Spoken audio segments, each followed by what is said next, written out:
Hello बच्चों, let's read the question. The greater the difference in energy between two levels, the lower the wavelength of light emitted when an electron moves between them. First of all, इस question में जो हमारा की concept रहेगा उसे हम एक बार discuss कर लेते हैं. So here the key concept is all about energy of radiation. सो इस क्वेश्चन में ये एनर्जी ऑफ रेडिएशन किस तरीके से यूज हो रहा है एंड यहाँ पर इस क्वेश्चन में क्या बात की गई है, सबसे पहले तो हम वो डिस्कस करते हैं. क्वेश्चन पूछा गया है that the greater the difference in energy between the two levels, the lower the wavelength of light emitted when an electron moves between them. तो पूछ रहे हैं क्या जो ये स्टेटमेंट है ये सही है या ये गलत है, हम ये सब यहाँ पर अब डिस्कस करेंगे. सबसे पहले मैंने यहाँ पर बात की है एनर्जी ऑफ रेडिएशन की.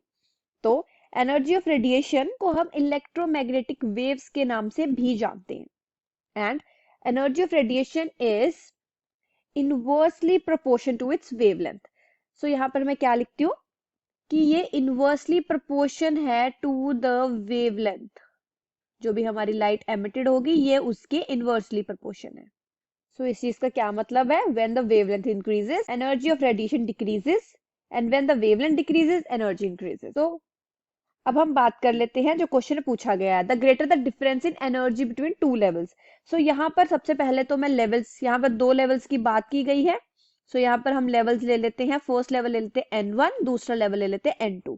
सो पूछा गया है डिफरेंस. डिफरेंस मतलब कि EN1 माइनस EN2. ये आ गया energy difference between the two level.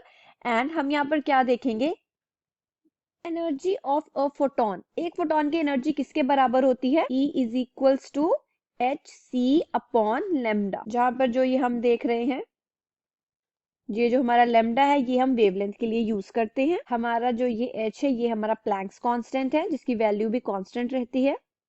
तो ये जो हमारा C है ये है हमारी वेवलेंथ. तो अब हम यहाँ पर देख लेते हैं that En minus En2 is equals to HC upon lambda. And हमने यहाँ पर क्या देखा, that lambda is inversely proportion to the energy between the two levels. तो हमने यहाँ पर क्या देखा, so as the energy differences increases wavelength decreases. तो यहाँ पर जो हमें स्टेटमेंट दी गई है ये बिल्कुल ट्रू है, ये बिल्कुल सही है. I hope you understood the problem. Then all the best.